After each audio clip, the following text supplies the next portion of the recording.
नमस्कार, मैं दिव्या श्रीवास्तव, आप देख रहे हो सोनो टाइम्स। आज हमारे साथ हैं अतुल प्रधान, जो कि समाजवादी पार्टी के कद्दावर नेता भी कहे जाते हैं, और आपको बताते चले कि कुछ अहम मुद्दों पर हम इनसे बातचीत करेंगे और जानेंगे कि इनका क्या पक्ष है। मानसून सत्र हम सभी जानते हैं शुरू हो चुका है, 2 अगस्त तक मानसून सत्र चलने वाला है, लेकिन विपक्ष के क्या मुद्दे रहेंगे हम इस पर भी बात करेंगे। झारखंड में जिस तरीके से ट्रेन हादसा हो जाता है, लोग घायल हो जाते हैं, इस पर भी बात करेंगे। और साथ ही साथ दिल्ली में जिस तरीके से IAS की पढ़ाई के लिए इंस्टीट्यूट्स चलाए जाते हैं, बच्चे जो है धरना प्रदर्शन कर रहे होते, छात्र जो है वो परेशान है, उनमें से 3 छात्रों की मौत भी हो जाती है। इस पर क्या कहना है, ये तमाम अहम मुद्दों को लेकर के हम इनसे बात करेंगे। तो चलिए जानते हैं इनसे। तो हमारे साथ इस वक्त है अतुल प्रधान, जिनसे हम बात करेंगे। सर, लगातार अगर हम बात करें, अभी सत्र चल रहा है, तो सत्र को लेकर के विपक्ष के क्या अहम मुद्दे हैं? देखिए, मुद्दे जनता से जुड़े हुए रहते हैं और विपक्ष की एक जिम्मेदारी है, और जो जिम्मेदारी विपक्ष में बैठने की जनता ने दी वो इसलिए दी कि हम लोग सरकार के किए हुए वादों को और साथ साथ कुछ ऐसी जो परेशानी दिक्कतें हैं जिसको सरकार ध्यान नहीं दे रही, उन पर ध्यान आकर्षित कराते रहें। और विपक्ष के रूप में माननीय अखिलेश यादव जी जहां लोकसभा में बड़ी आवाज़ उठा रहे हैं, वहीं उसके साथ साथ यहाँ उत्तर प्रदेश में भी समाजवादी पार्टी इस समय 2024 में सबसे बड़ा दल बनकर उभरी है। तो हम निश्चित रूप से हर वो विषय को उठा रहे हैं सदन में।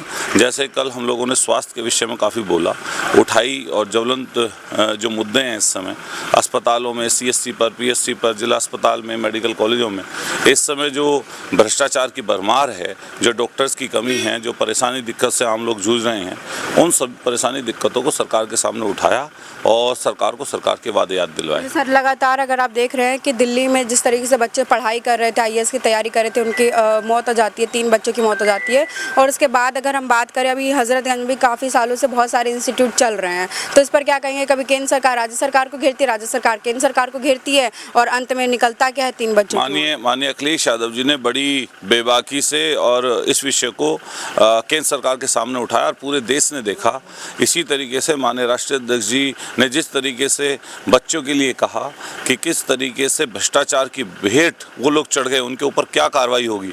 और माननीय राष्ट्रीय अध्यक्ष जी ने भी कहा, जिस तरह उत्तर प्रदेश में सरकार कई घरों को भी उजाड़ने का काम करती है, क्या वहाँ पर उस माफिया पर क्या बुलडोजर चलाने का काम करेगी?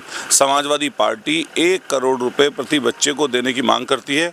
उत्तर प्रदेश की सरकार भी उस बेटी को जो समय से पहले चली गई, जो IAS की कोचिंग कर रही थी, उसको 1 करोड़ रुपए मिलें, ऐसी समाजवादी पार्टी की मांग है। अच्छा, अभी आप देख ही रहे हैं झारखंड में आज जिस तरह ट्रेन हादसा हो जाता है, बीते दिनों फिर ट्रेन हादसा होता है, ये सब प्राइवेटाइजेशन की वजह से हो रहा है या किस वजह से हो रहा है, आप बताइए। ये देखिए, जब धन्ना सेठों के हाथ में गिरवी रखी जाएगी कोई सरकार, तो धन्ना सेठ अपने हिसाब से नीति बनवाते हैं सरकार से, चाहे उसमें जनहानि कितनी हो जाए, सरकार का नुकसान कितना हो जाए, आम जन का नुकसान कितना हो जाए।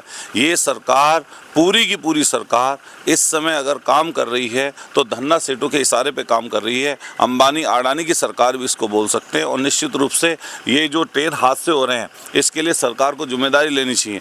पूर्व में याद करिए, कई ऐसे मंत्री रहे जिन्होंने अगर छोटा सा भी कोई हादसा हुआ, रेल मंत्री से इस्तीफा दे दिया। लेकिन ये सरकार आंखों पर इस समय आंखें बंद किए हुए है और ऐसी सब बातों से ध्यान हटाए हुए जो जनता से हित रखती हैं। उपचुनाव को लेकर के क्या कहेंगे? उपचुनाव में समाजवादी पार्टी 10 में से 10 सीटें जीतेगी और 2027 में माननीय अखिलेश यादव जी के नेतृत्व में प्रचंड बहुमत से उत्तर प्रदेश में समाजवादी पार्टी की सरकार बनेगी। तो देखिए, जैसे हमने बात करा अतुल प्रधान जी से, उन्होंने साफ साफ कहा कि सरकार को इन सभी मामलों को लेकर के सचेत रहना चाहिए, साथ ही साथ कार्यवाही करनी चाहिए, सख्त से सख्त कार्यवाही करनी चाहिए।